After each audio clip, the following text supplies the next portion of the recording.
Welcome back to Just the Tip. I'm Mike. And I'm Aisha. And we are back from a summer off. It was fantastic. We lived our full lives, our best lives, had a great summer.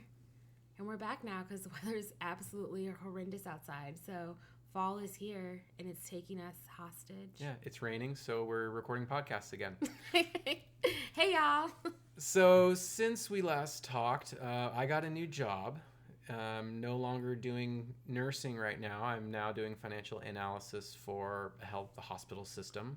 Still kind of in the realm of healthcare, still using some of my knowledge, but it's definitely not nursing anymore. So that is just like amazing. And obviously I've been your biggest cheerleader as you transition, but I think it's awesome to show people that you can take a nursing background, nursing degree, and go from bedside care and really pivot that into other things. I hear so many friends who are nurses or doctors talk about how much education and time they spent getting educated and how they can't pivot to something else. But I think that's inspiring. I think more nurses need to know that you can totally change. So I have a coworker now in my new role. She's a financial analyst, and she's 24, and she was saying, gosh, I don't know if I could switch jobs now. It seems too late. And I said, I'm 30, and I was a nurse a month ago. How did she take that? And she said, and I don't know if I even want to go back and get my master's now. Seems like it's too late. And I said, I was a nurse a month ago, and I'm literally doing my master's right now. But so I mean, think back to when you were 24. When I was 24, the idea of being 30 felt like, holy shit, will I live like I didn't think that I was living in a way where I wouldn't be alive, but I was just like, 30's a million years away. 24-year-olds don't have a sense of urgency that they don't realize that 30 is like, hey, bitch, I'm literally 30 minutes away. It has like a Jason mask on, and it's chasing you. But you don't know. Yeah. Yeah, you're getting stalked. You're like walking down a hallway, and it's dark, and you don't realize there's a monster sneaking up behind you. Yeah, well, and that's like the beauty, I think, of youth, is that you do have kind of like that naivete. So you've been doing that, and what else is new? Well, I kept the weight off. I know we talked about my weight loss journey. Yeah, anyone who has knows us in real life, every time someone sees him, they're like, did you lose more weight? And at first it was like, oh my God, Mike, you look great. And now it's like, you look good, but you're skinny. So about this time last year, I was basically hovering around 205 to 208. And now I'm hovering around 178, 180. And how did you do it? Tell us, did you buy flat tummy tea from Instagram? Yes. And essential oils. Okay, Aisha, what's your update? Okay, so my update, I also got a new job. New job energy was going on between both of us. So I have a new job. I did a shit ton of traveling the last couple of months. I was always gone, which is also, it's like an amazing experience. Why are you traveling so much? I'm traveling for work. Okay. For the new job? Yes, for my new job. I think everyone's following. I don't think you're following, babe. I'm joking. So anyway, so the job is amazing. I'm really enjoying all of the travel, but I have travel anxiety with flying. I don't know where it came from, but it's been kind of crazy to have to really confront something that you are fearful and have anxiety around, and you have no fucking choice. So it's been very interesting. I also got a tattoo. I got my first tattoo that was not my eyebrows. Have you posted a picture of the tattoo yet online for people to see? I don't really think I posted it. So this is weird. So I'm such a I'm such a public person in terms of what I'll share with just most people. I'm very open and I'm extroverted. But there's certain things that I'm realizing I'm hyper private about, and I kind of don't want to share it only because I don't want to open myself up to anyone else's opinion on anything. So I realized that I hadn't really posted the finished tattoo because it kind of felt like one of those moments where I wanted it just for myself, and I was like, I don't really want to share it on Instagram and get all these opinions. I just didn't want anyone's feedback. But I already want a sleeve, so I'm coming up with other ideas, but it's expensive. Who knew tattoo artists make that much fucking money? People are pushing their kids to only have technical lawyer type jobs or whatever because of the salary. Tattoo artists can make over $200 an hour. Well, but good ones. You can't push every kid to become a tattoo artist because I really do think art there is an inherent ability that some people are better artists, No, I mean visual artists than like others. if you have a kid who's actually talented in the arts and you push them into some other shit for stability, like obviously I'm not a parent, so whatever. But it's just like, it's wild when people see some type of talent, but it feels like a risky career. So you usher your child into being basically mediocre because we're middle of the road, we're average, you know. Anyway, I just came back from a conference, and I'm not saying it changed my life because the first day was enraging, but the second day was really amazing, and I still have that positive energy. Plus, I saw my therapist yesterday. So, also, I got knotless box braids. Life-changing, game changer. I didn't need Advil, Tylenol. I was able to show Mike like how there was flexibility at the root, and he's like been around me with braids enough to know how it like alters how I can live my life. So you're sold on them, right? Yeah, You didn't answer fast enough. Knotless box braids all the way. Okay, so let's talk about these shows. The weather is crappy in Seattle now, and it's probably going to be like this for 5 more months. Yeah, or, like 20 years, something like that. So the perfect time to start binging. I started binging some shows when I would be flying back and forth for work, and these are 3 shows that Mike and I watched together as a couple, which is kind of fun when you have shows that are for both people. So we feel very solid in recommending these shows. 2 are kind of new, and 1 is like we were just late. Okay, so first show, Working Moms. Working Moms. It's a Canadian show. It is on Netflix. What do you think of it? I think it's hilarious. I think the main person, Catherine Reitman. Right?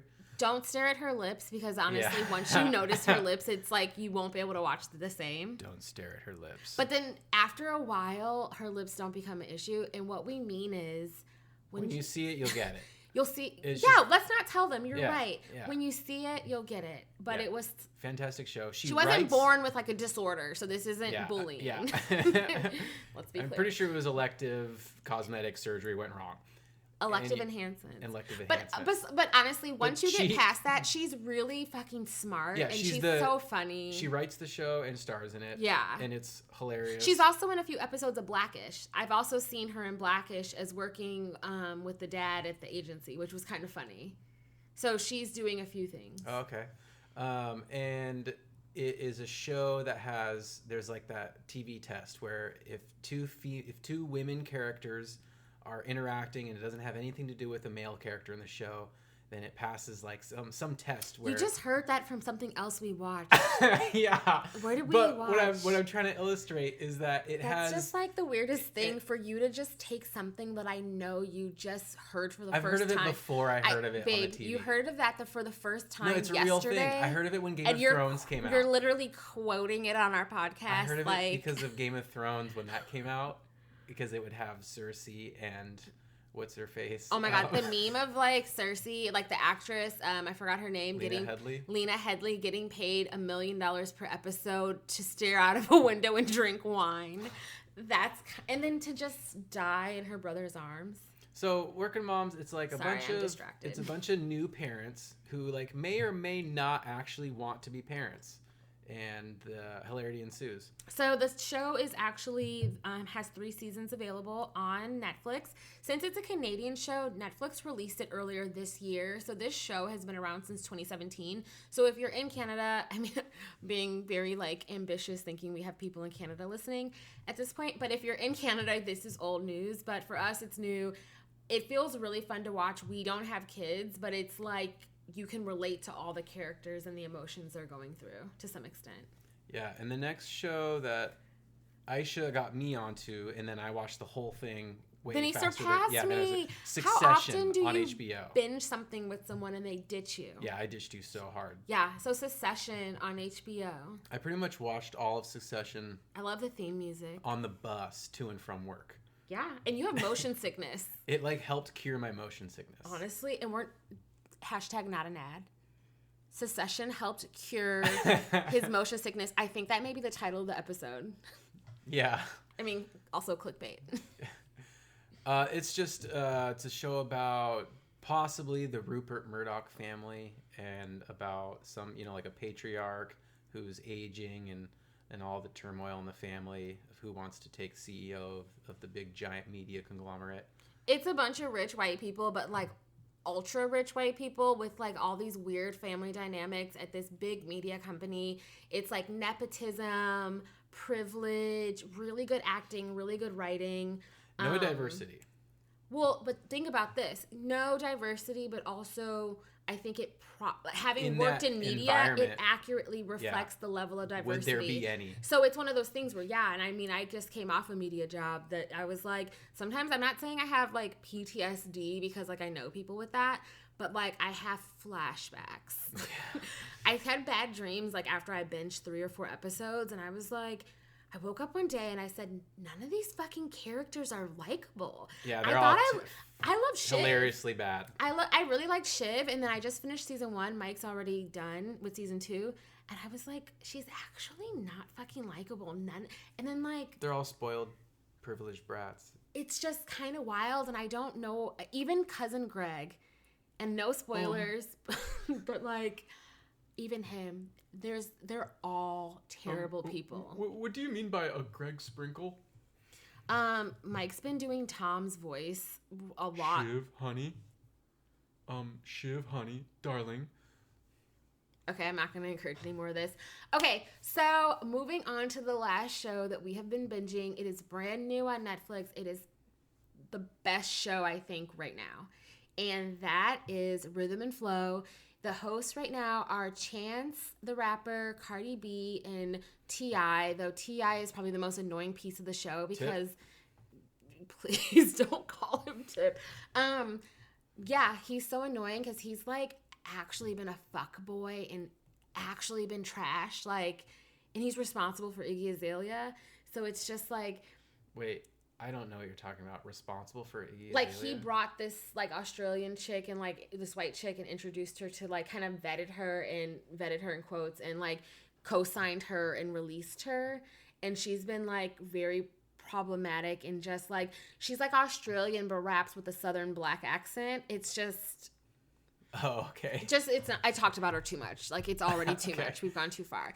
But the show is amazing. I'm not really one for singing competition shows. I don't really like that. Yeah, I feel like I'm like they got me to watch The Voice essentially. I never thought I would actually seriously watch a TV show with that same type of format of musicians and judges and elimination rounds. What made you change then? Like, what's different about this one? It's just a legit good show. Like, it's finally... But do you mind describing what makes for it good? any other people who are maybe feeling like you, where they're like, I never would watch a series like this, so what is it about it that is different to you? The judges give actual feedback that makes sense. I think Chance is a really good judge as well, and he gives a lot of like good morally uplifting, I think, and valid feedback for people entering that industry and how you can get manipulated. And maybe it is because he's been independent. Yeah. The music is all original. So good. So like normally when you watch these voice shows, it's all crap you've heard a billion times. But you get to see their creativity shine. Yeah, but they're like forced into positions where they have to write original verses every episode. Though the one chick didn't. The one chick who's like hella skinny, who was all about not being able to disrespect other queens. So she's happy that she went against a dude. What's her name? I don't know, but she's gone. Oh, it was hard for me to like. She was cool though. But she anyways, just looked like a child playing dress up. Like the clothes seemed so big. Yeah. The music is all very fun to listen to. It's interesting. It's mostly original stuff that these contestants have actually had to come up with. And I think more than contestants, we should call them artists because they all are artists to varying degrees. And I think it's really cool that while you're watching the show, you can go to the Rhythm and Flow Spotify station and you can actually listen to the music of the contestants so far who were able to make music videos and then original songs. Yeah, but then even some of them who didn't get to the later rounds, they still have Spotify presence. Yeah. They still have Spotify presence. You can go listen to their actual original music on Spotify. Yeah, so if you go to the Spotify channel for this one, you can at least go in and you can find every single artist that's associated with it instead of like having to, search. Or just search their names. Okay, so like so far, who would you say are your favorites and why? I only really have one favorite, and I think that's just D Smoke. And why is he your favorite? Because I actually enjoyed his song. Okay, so what I'm basing off this is the music video episode. Called Let Me Go, but it's M-I-G-O, like Migo. Yeah. He also speaks Spanish. So out of the 8 artists made music videos for the show, and my favorite was D Smoke. Okay, and then also, who do you think will be the final 2? And out of the final 2, who do you call the winner? The finale is this week, so we're making our bets. I'm thinking it could be D Smoke and London B. And who do you say, like, who are you gonna call it to go towards? I'm just gonna go with my gut and say I think like economically maybe London B would have it out, but D Smoke's he can appeal to Spanish speakers, so I'm gonna say D Smoke all the way. Okay, D Smoke, one for D Smoke. So I'm gonna say my favorites right now are also D Smoke and London B, and for the final 2. Well, why do I like them both? Okay, so I like them because I just feel like they came in and they're artists, and I respect the way that I've been able to see the insight into how they make music and how they collaborate. I feel like who they are as people, what they've presented themselves to be, are not people who start shit or here for some bullshit. They're not immature. They really approach it like a competition, but an art form. And so they are the ones that when you listen to their music, I feel like it kind of can reach into you and connect with you in a way. Totally different styles. But with their videos and their songs that they shot, they were the most originally creative, but also marketable. And it's a competition. And so they want to help these people be successful. The grand prize is $250,000 and you get to stay independent. So those are my favorite 2. I feel like for the finale, it may come down to either D Smoke and London B, or potentially, what the fuck is that guy's name? Flawless Real Talk, and either London B or Flawless Real Talk and D Smoke. But I don't like Flawless Real Talk. And who's your person to take it all? My person to take it all, the way from what we've seen so far, I would give it to D Smoke. And if D Smoke is able to deliver a performance that is, for lack of a better comparison, if he can present a performance that's politically charged like a Kendrick Lamar at the award show, where you are able to take that music and the message and really convey it in this beautifully artistic way, then he should be the winner. Because he's like, he's just the winner to me. Yeah. But if he can't do that, because he has then substance. No. He has He's so much talking substance. About something he happening. has so much substance. His video was artistically fucking creative, and he got paired with the dopest producer or director. But I really respect the way he flows in the studio. It's been cool to see. And I think in terms of marketing, he's bilingual, and he speaks 2 languages that are spoken globally, Spanish and English, and with meaning. So obviously, but if Flawless wins, will be so freaky. I can't. He's not into him. Yeah, Flawless. Everyone likes him though. He seems like he's immediately marketable, but he's just lame. Like I don't. Something doesn't seem as it seems kind of contrived. Like everything just feels like a little inauthentic. It's weird. It's kind of hard, but I think I saw it for the first time when he was in the studio, and that level of control, whether he was that way or they edited that way, but the level of kind of controllingness that came out of him, I was like, when we watched it, I remember saying, oh, this is what's wrong with him. He's the type that's so controlling, he gets in his own way. Because he did not seem like he knew how to like let people enhance his art. Mm-hmm. So it's like someone who's really good, but like that you see and you're like, oh, if you just stepped out of your own way. Okay, so the next episode we're going to record is going to be after this show has their finale. Yeah, share with us online who you think is going to win. Who are your faves? Who do you want to see go home next? And they're going to drop the last 3 episodes on Wednesday. We'll get the show up the very next day. And in the meantime, let us know on Facebook, who's gonna win? Are we gonna do a poll? Are we gonna do something Yeah, like that? when I post this episode, there will be a poll, and just let us know who you think is gonna win.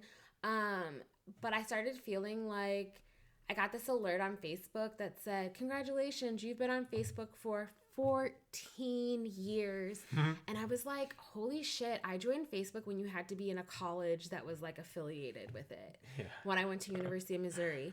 And it's this like, "Holy shit, am I old? Like, do people use Facebook still? I use Facebook Messenger so much, but like, am I like entering that stage in life where everyone I know is between maybe 30 to 42? So like, and we're all just this group of people at this, getting old together on this dying platform that's like ruining the world. Should I be on TikTok? I don't even know. Does anyone know what TikTok TikTok is? is. I saw a video that Reese Witherspoon shot where she was like asking her son, "What is TikTok?" And I still don't know what it is. And I don't have enough memory on my phone to download it. I'm sure it's not worth downloading. I have like 14 gigs of videos I'd have to delete. Okay, thank you everyone for listening in. Let's send you off with a tip. The tip is tip your waitresses. That's stupid. We don't send you off with a tip. No. But if you have anything you want to ask us, go ahead. We can do like a Ask Amy, Ask Mike, Ask Aisha. Who the fuck is Amy? Nah, let's stick with just you Amy. and me. Don't Okay. use other people's names. Ask Mike or Aisha if you want. Yeah, if you know someone who wants advice on outdoors or on bikes or triathlon training or how to lose 30 pounds and keep it off, then you can ask Mike. But ask through me because he like doesn't use social media. Or just life's general questions. Yeah, or any other questions. Thank you for listening. Thank you for listening. Bye. We hear you.